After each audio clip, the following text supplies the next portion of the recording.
வணக்கம். அரசியல் ஆரம்பம் நிகழ்ச்சியில் உங்களை சந்திப்பதில் மகிழ்ச்சி.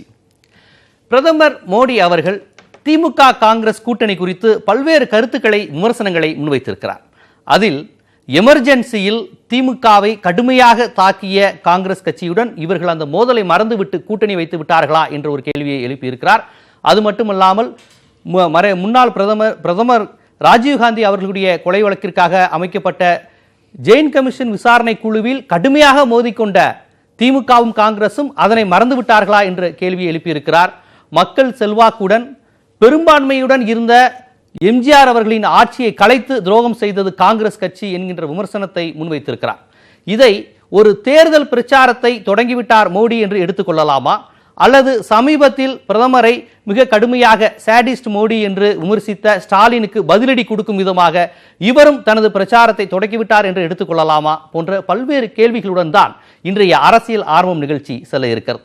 நமது நிகழ்வில் பாரதிய ஜனதா கட்சியை சேர்ந்த நாராயணன், திராவிடர் முன்னேற்ற கழகத்தை சேர்ந்த அப்பாவு அவர்கள் இணைந்திருக்கிறார்கள். இவர்களுடன் இணைந்துதான் இன்றைய அரசியல் ஆரம்பம் செல்ல இருக்கிறது.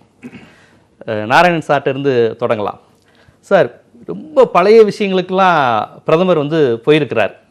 இந்த விஷயங்கள் எல்லாம் இப்போ நடக்கிற இந்த விஷயங்கள்லாம் ஜெயின் கமிஷன் சொல்றாரு. எமர்ஜென்சியில் உங்களை இந்திரா காந்தி அடிச்சாங்களே நினைவில்லையான்னு ஸ்டாலினை பார்த்து கேட்கிறார். இப்போ சமீபத்தில் ஸ்டாலின் பேசின பேச்சு ஒரு சாடிஸ்டாக பிரதமர் மோடி இருக்கிறார் என்று காங்கிரஸ் கூட பேசாத அளவிற்கு கடுமையாக ஸ்டாலின் சாடி பேசினார்.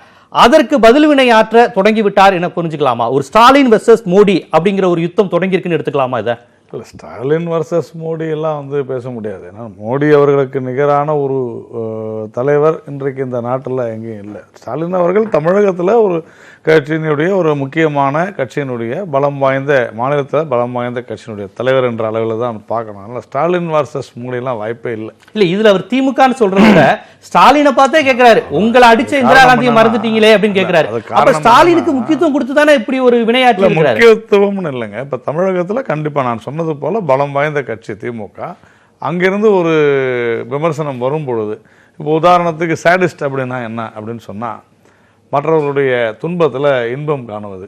இதில் 1.5 லட்சம் தமிழர்கள் கொல்லப்பட்ட போது இலங்கையில், அது கூட பிரதமர் சொல்லியிருக்கிறார், அதில் திமுகவும் காங்கிரஸும் அங்கம் வகித்த அந்த அரசு தான் தங்களுக்கு உதவி செய்ததாக ராஜபக்சே மிக தெளிவாக அன்றிலிருந்து இன்று வரை தொடர்ந்து சொல்லி கொண்டிருக்கிறார்.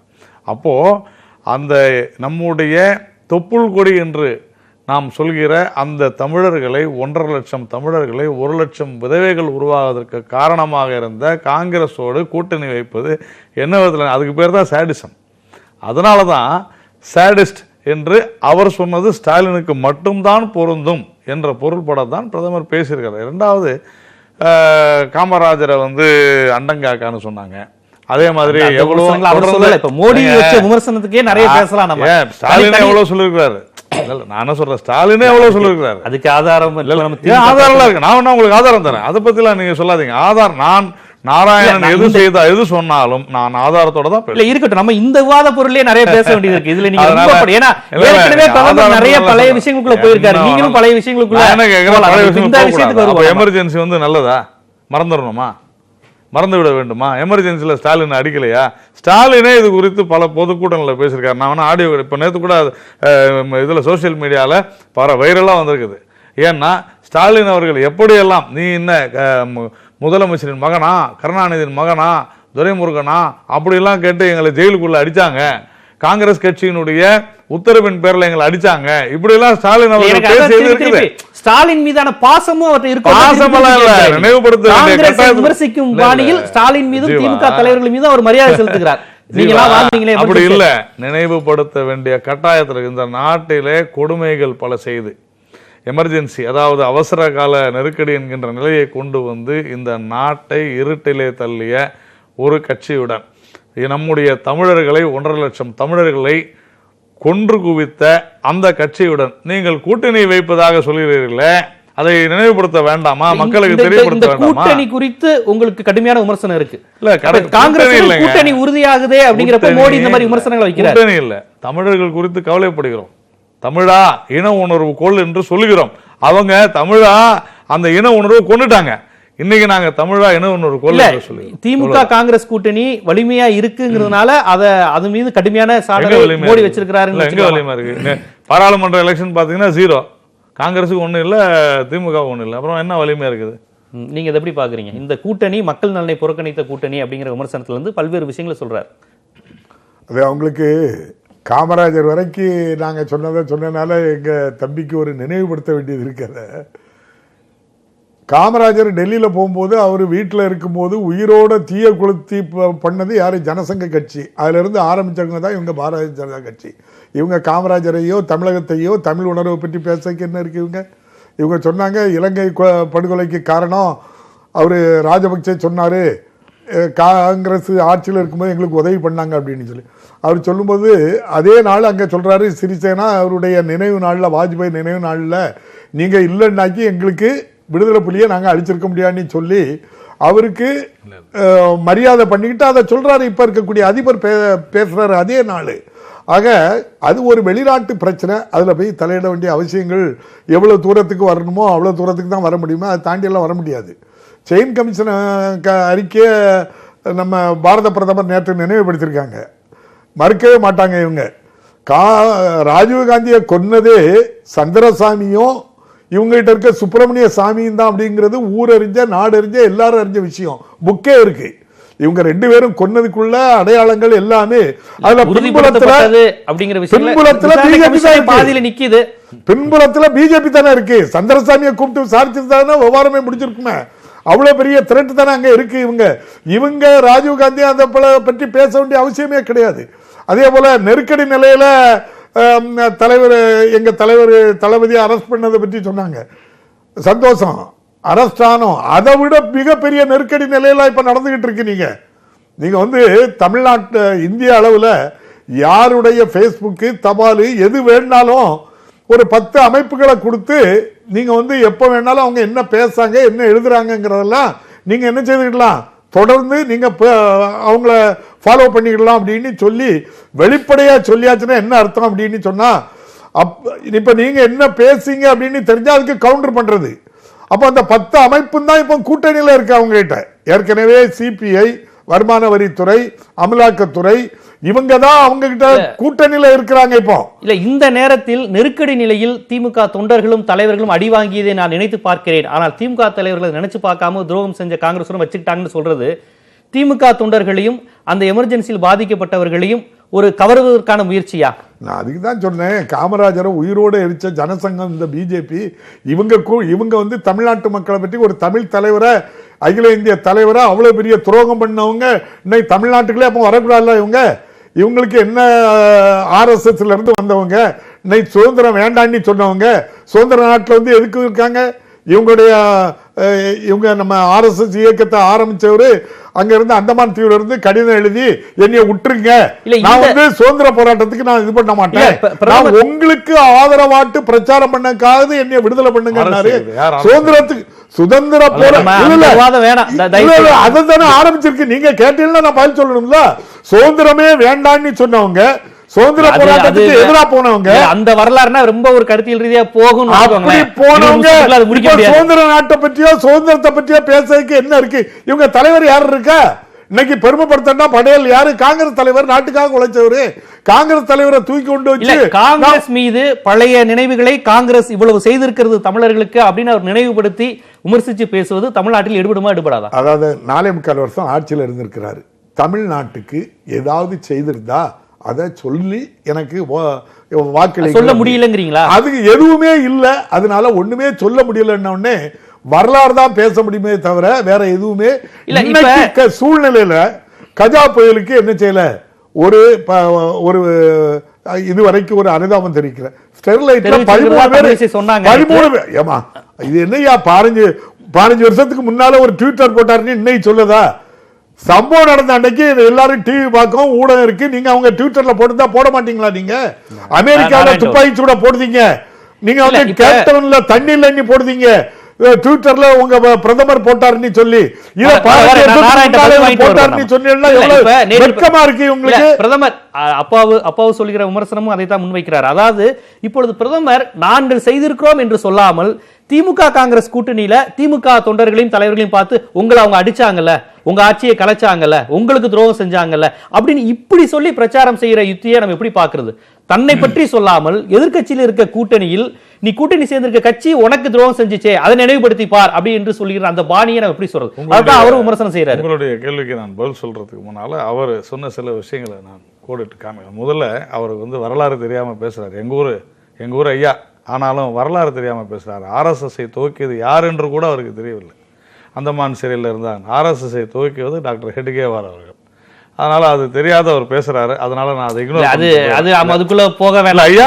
இல்ல அது பதில் சொல்லிட்டீங்க, நம்ம இந்த வார்த்தைக்குள்ள வரான தகவல் போக கூடாது. அதனால சொல்றேன். அதே போல இந்த ட்விட்டர்ல ஃபேஸ்புக் கோல்வாக்கர் ஐயா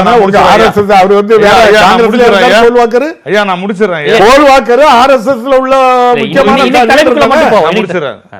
அவர்தானே எழுதுனது. ஐயா நீங்க பேசும்போது நான் குறுக்க பேசுறேன். ஒண்ணு நீங்க வரலாறு தெரியாது. கோல்வாக்கர் உங்க ஆர்எஸ்எஸ் இல்லையா? நான் சொல்றது ஒரு நிமிஷம் புரிஞ்சு. அத சொல்லுங்க. நீங்க என்ன சொல்லிட்டு மறுபடியும் வரலாறு தெரியாம பேசுறாரு. குருஜி கோல்வால்கர் என்றைக்கும் அந்தமான் சிறையில் இருந்தது இல்ல. சரியா?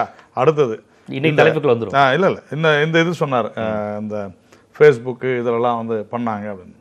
டிசம்பர் 24, 2013 அன்னைக்கு பாராளுமன்றத்தில் அதே மாதிரி ஊடகங்கள்லையும் இந்த நம்முடைய உள்துறை அமைச்சகம் ஒரு செய்தியை சொல்லுது. என்ன சொல்லுதுன்னு சொன்னால், இந்த ஒரு ஆர்டிஐயில் கேட்ட ஒரு பதிலுக்கு ஆமாம் நாங்கள் இந்த 9 துறையை சார்ந்த, அதாவது இப்போ எப்படி இந்த 10 துறையை சொல்லியிருக்கிறோமோ அது மாதிரி 9 துறையை சார்ந்த அந்த துறைகளுக்கு அதிகாரம் வழங்கி இருக்கிறோம்.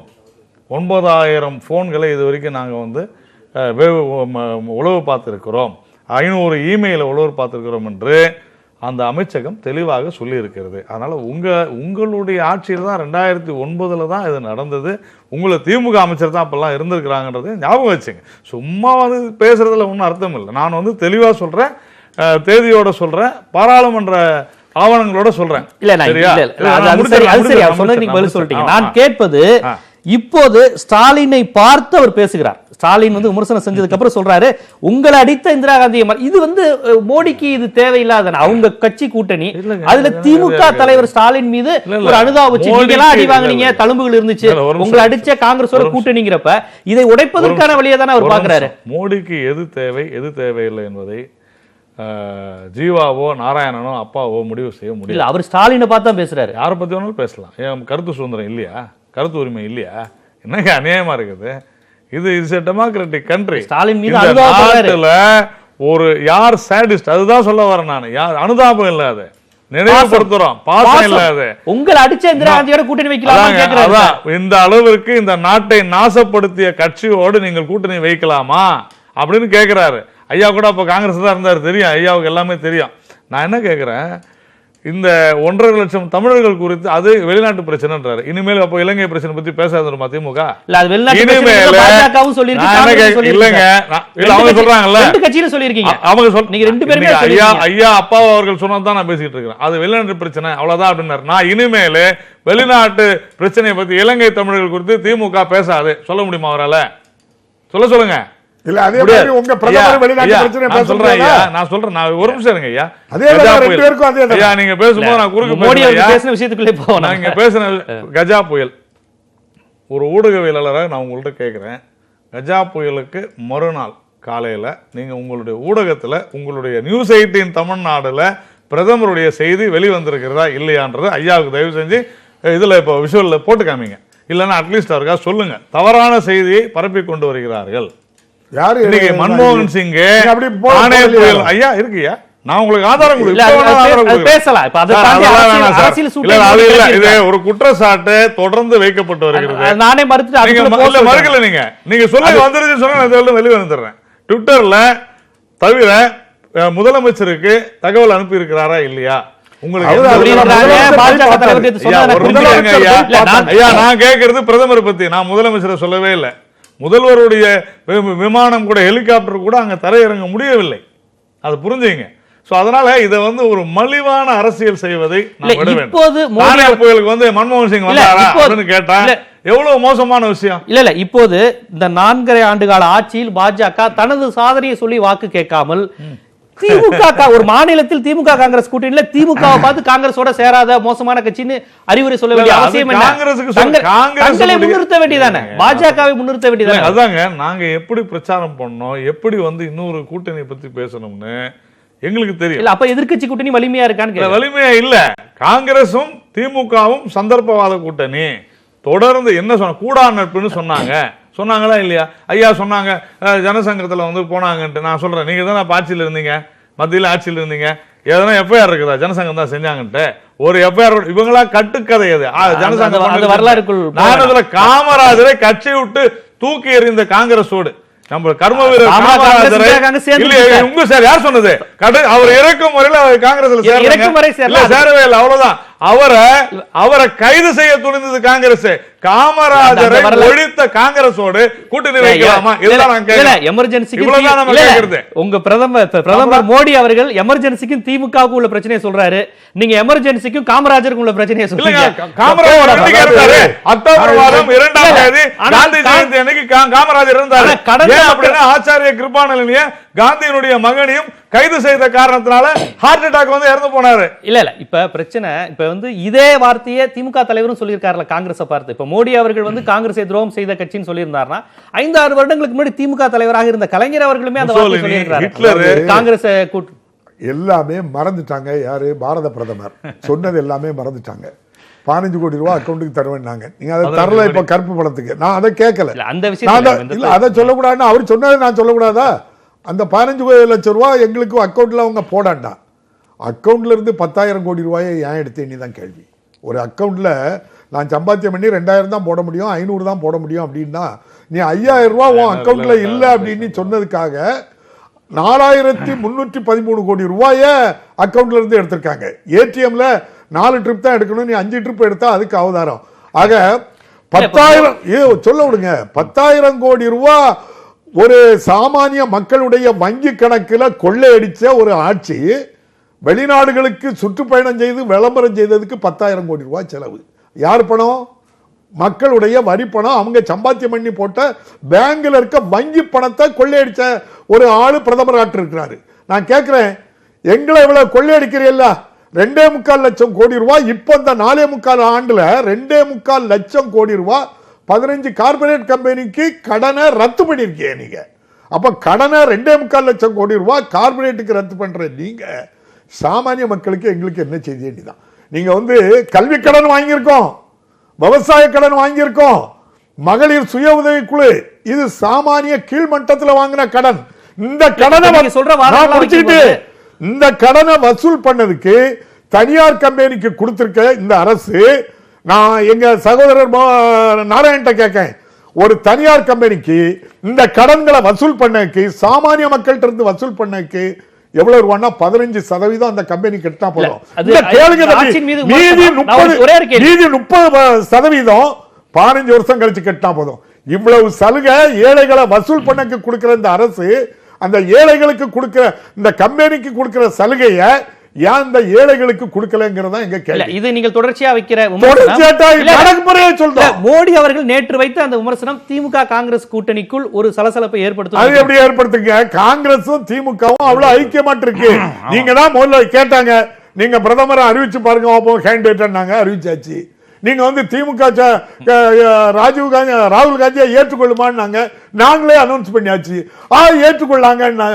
அப்போ உடனே இதுல ஒரு பெரிய தகராறு வரும், குழப்பம் வரும்னு பார்த்தாங்க. ஒண்ணு இல்ல, புஷ்னி போயிட்டு ஏற்கனவே ஸ்டாலினுடைய அந்த பேச்சுக்கு மறுவினை தான் இது. மறுவினை வந்து தமிழ்நாட்டில் ஒட்டுமொத்தமாட்டு மக்கள் மத்தியில பெரிய ஆதரவு வந்துச்சு. அதான அவங்களை சங்கப்படுத்தி மக்கள் என்ன சொல்றாங்கன்னா, தளபதி கருத்துக்கு வரிச்சேற்று தளபதி ரொம்ப தெளிவா சொன்னாங்க.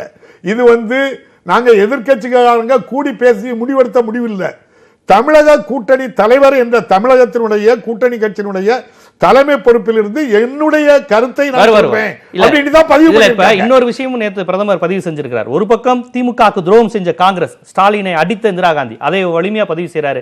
இன்னொரு பக்கம் எம்ஜிஆர் மாதிரி மெஜாரிட்டியில இருந்த ஒரு மாநில அரசை, மக்கள் செல்வாக்கு பெற்றவரை ஆட்சியில் கலைத்தது காங்கிரஸ்ங்கிறார். ஒரே நேரத்தில் திமுக தொண்டர்கள் ஸ்டாலின், அதிமுக 3 பேருக்கும் ஃபேவரா பேசியிருக்கிறார். அப்ப அந்த தொண்டர்கள், திமுக தொண்டர்கள், அதிமுக தொண்டர்கள் இவர்களுக்கு சாதகமாக பேசி காங்கிரஸை மட்டும் குறிவைக்கிறார். அந்த வாக்கு வங்கியில அவர் பிரதமர் யாருக்கிட்ட பேசினாருன்னு தெரியுமா உங்களுக்கு? நீங்க சொல்ற விஷயம் எங்க நடந்துச்சு, எப்ப நடந்துச்சு? பிரதமர் யாருக்கிட்ட பேசினாரு? கட்சி நிர்வாகிகளோட பேசி. அப்போ இன்னைக்கு வந்து யார்கிட்ட பேசினாலும் மக்கள் எங்களுடைய கட்சி தொண்டர்களுக்கு இந்த மாதிரிலாம் இருக்குது, அதுக்கு ஏற்றது போல நீங்கள் நடந்து கொள்ளுங்கள் என்ற அறிவுரையை வழங்கியிருக்கிறார். உண்மையை சொல்லியிருக்காரு. நான் என்ன கேட்கிறேன், இதுல உண்மை நீங்க பழசு பேசாதீங்க பழசு பேசாதீங்க, அதுல உண்மை இருக்குதா இல்லையா? எம்ஜிஆர் ஆட்சியை கலைச்சது உண்மையா இல்லையா? அதே போல எமர்ஜென்சியில போது ஸ்டாலின் அவர்கள் கைது செய்யப்பட்டது உண்மையா இல்லையா? தவிர பாருங்க ஒரே பொய்ய சொல்லிட்டு 60 வருஷத்துக்கு பிறகு ஒரே பொய். அதுக்கப்புறம் திமுக காங்கிரஸ் திமுக பாஜக கூட்டணி வந்துருச்சு. அப்ப இனிமேல் திமுக நீங்க வந்து சொல்லக்கூடாது. அதுக்கப்புறம் எத்தனை கூட்டணி சார் வந்துருச்சு? அதே காங்கிரஸோட கூட்டணி திமுக, நீங்க திமுகவோட கூட்டணி சம்பவத்தை 1.5 லட்சம் தமிழர்களை கொலை செய்து குறித்து கேள்வி கேட்க கூடாதா? கேள்வி கேட்க கூடாதா? இப்ப அத பத்தி வரும்போது அப்பாவா ஐயா என்ன சொல்றாருன்னா, அது வெளிநாட்டு பிரச்சனை, அத பத்தி பேசாதீங்க, தமிழை எப்படி வேணா போட்டுங்கறாரு. சார் தனி விவாதம் சார். அது இல்ல எது தனி விவாதம்? நான் கேக்குறேன் சார், இது என்னங்க வப்பாச்சே? நேத்து பிரதமர் இதையும் பேசியிருக்காரு. நாங்க கையெழுத்து போட்டு கொடுத்தா நாடி அடிக்கலாம். ஒரு நிமிஷம் இருங்க, ஒரு நிமிஷம் இருங்க. அதே ஐயா ஒரு நிமிஷம் சொல்லுங்க. 2.25 லட்சம் கோடி சொல்றாருல, அதுக்கு தயவு செஞ்சு ஆதாரம் கொடுக்க சொல்லுங்க. நான் தரேன் ஆதாரம் கொடுத்தா. ஆதாரம் கொடுத்தா அரசியல் பேசல. நீங்க அரசியல் விட்டு போக தயாரா? நான் கேக்குறது அதான். ஆதாரம் கொடுங்க. அடுத்தது நீங்க சொல்ற தாராளமா தள்ளுபடி 1000 முறை அரசாங்கம் தெளிவாகி சொல்லி இருக்கிறது. இவர் சொல்றாரு இவங்க எஸ்பிஐ அக்கவுண்ட்ல இருந்து பணம் எடுத்துட்டாங்கன்னு. அந்த உத்தரவை போட்டதே வேட்டு கட்டிய தமிழர் உங்களுடைய கூட்டத்தில் இருக்கிற. ஒரே ஒரு கேள்வி. இப்போது ஸ்டாலின் அடி வாங்கியதையும் எம்ஜிஆர் ஆட்சியையும் கலைத்ததை அவர் நினைவுபடுத்தியிருப்பதன் மூலமாக அந்த வாக்குகள், அந்த சந்தை அதிமுகவுக்கு இருக்கக்கூடிய எம்ஜிஆர் மீது இருக்கக்கூடிய கரிஸ்மாவையும் ஸ்டாலின் மீது இருக்கக்கூடிய ஆதரவையும் தன் பக்கம் திருப்ப பார்க்கிறாரு எடுத்துக்கலாமா? எப்படி வந்து இல்ல, எப்படி வந்து ஒரு கோயிலுக்கு போயிட்டு விபூதி எல்லாம் அழிச்சிட்டு, ஆனா நேத்து கிறிஸ்துமஸ் விழாவுக்கு போகும்போது கேக் சாப்பிடுறது, கஞ்சி குடிக்கிறது அப்படின்னு மத ரீதியாக சாப்பிடக்கூடாது. அழிக்கலாமா? அழிக்கலாமா? அதுக்கு அது சொல்லுங்க. அழிக்கலாமா? மதவாத திமுகவை அடையாளம் காண்பிக்க வேண்டும் என்றால், மதவாத காங்கிரஸை அடையாளம் காண்பிக்க வேண்டும் என்றால் நாம் சரித்திரம் பேசித்தான் ஆக வேண்டும். இவர்களை தோலுரித்து காட்டத்தான். இல்ல, ஆலயத்திலேயோ எங்கேயோ கொடுக்கக்கூடிய அடையாளத்தை கொண்டுகிட்டு எங்களுக்கு இது போட்டு தந்தேன்னு சொல்லி இவங்கள மாதிரி ஊர் ஊரா அலைய முடியாது. அந்த நிகழ்ச்சியில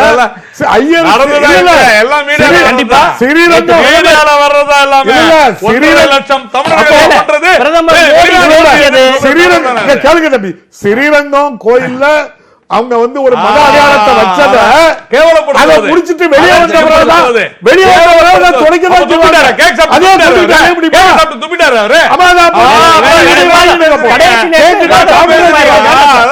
கடைசி நேரத்தில் விவாதத்தை